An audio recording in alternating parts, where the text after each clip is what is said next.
Welcome to the channel. Today, we're exploring 10 hidden details you may have missed at the Afterlife in Cyberpunk 2077. The Afterlife is more than just a bar.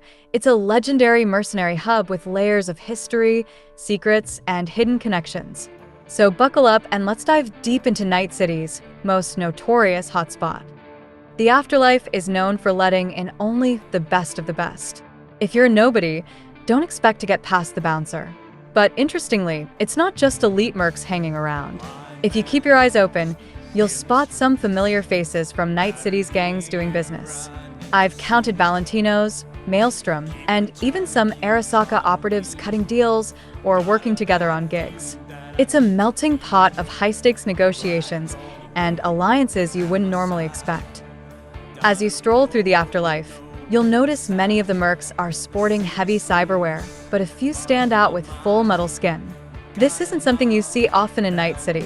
It's an extreme, expensive, and rare modification. These mercs are all in, no skin left, just cold, hard chrome. It's a bold statement that says they've survived more than most and are ready for anything. During Act 1, there's a subtle moment where you can overhear Panam Palmer and Nash Bane in the Afterlife discussing a job Rogue has lined up for them. Fans of Panam's story will recognize this as the same gig where Nash betrays her and steals her truck. It's a fascinating moment that foreshadows the fallout between them, setting up one of the more intense personal arcs in the game. Take a closer look behind the bar where the ever-cool Claire mixes her drinks. There, you'll find a collection of photographs pinned up. If you know your Cyberpunk lore, you'll recognize these as images of the Edgerunners from the Cyberpunk Red storyline. This little Easter egg ties the Afterlife to the larger Cyberpunk universe, linking the bar to the brave mercs who came before V's time. Now, the Afterlife might look like just another bar on the surface, but it's far from it. Rogue has rigged the place with hidden turrets ready to blast any would-be troublemakers or robbers. These security measures aren't in your face, but they're there, ever vigilant, guarding Claire and the club's secrets. It makes sense, considering the amount of eddies and black market deals that flow through here. Step into the Afterlife, and you'll hear the rebellious sounds of Samurai's music pulsing through the club. This isn't just a random choice. Rogue has a personal connection to Johnny Silverhand and Carrie Uridine, and their music is a reminder of the good and bad old days.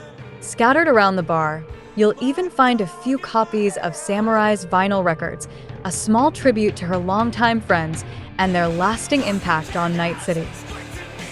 In Rogue's personal quarters, you can discover a series of old photos that offer a glimpse into her past. Among them, you'll see shots of her with Johnny Silverhand and Carrie Uridine back in their heyday. It's a nostalgic look at their deep-rooted friendship and Rogue's connections to Night City's most famous rebels. These snapshots help fill in the blanks for those who want to dig deeper into her past. Among those vintage photos is another notable figure, Maximum Mike. For the hardcore fans of the Cyberpunk tabletop universe, this legendary radio DJ was a big deal back in the Cyberpunk Red era. Seeing him in a photo with Johnny and Rogue feels like a nod to those who followed the story from its early days, and it reinforces Rogue's ties to some of the most iconic figures in Cyberpunk lore. Head to the back of the Afterlife, and you can find a shard that talks about the one and only Morgan Blackhand. He's one of the most legendary solo mercs to ever operate in Night City, and it's clear he's a major influence on the mercenary culture in the game. This shard is a subtle but important link to the past, acknowledging the legacy of those who paved the way for V and the other mercs of the future. The Afterlife isn't just a bar, it's a hub of information for Night City's underground. If you take the time to listen, you can overhear mercs talking about their current gigs, upcoming jobs, and the latest news from the streets. Show of force. Not terribly subtle either. Want to show everyone who's boss. Old man Arasaka might as well have walked into Myers' office naked, waving his half-shriveled dick around. Not gonna start a war with one stupid aircraft carrier, though. No, they want to remind Militech they've got 100 more in Japan. Pacific ain't the level playing field it used to be. Boro Arasaka's not gonna pick another fight with Militech. How do you know? He tell you personally? seriously thought you'd dig over the fixer? That was your best idea for some quick scratch. Next day, I was a pariah. She cut me off completely. Nobody would take my calls. It was like I was dead. Good thing you only tested Regina. She's gentle. Any other fixer, you'd have had multiple fractures in both legs. Right hook's fucking killer, but he's just too slow to reel it back into God. Murdoch pops jabs left and right, and if he throws in an uppercut and gets it to land, that's the bell right there. So what? Just not likely. Guy's got lousy footwork. This again? Remember what happened when you and Price sparred? Remember? I'm hella faster than that. I just had fresh kneecaps put in. Just never got a chance to break them in. Bullshit. Your footwork's as lousy as Murdoch's. Your license has been revoked. Japantown, you got a ghost out of there. Got it? No fucking way. I want to talk to Wakako. So call her, dude. She's sure to want to know your mind on this.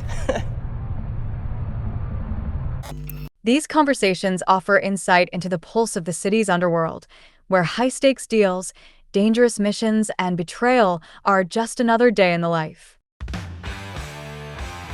And so you have it, 10 hidden details in the afterlife you may have missed in Cyberpunk 2077.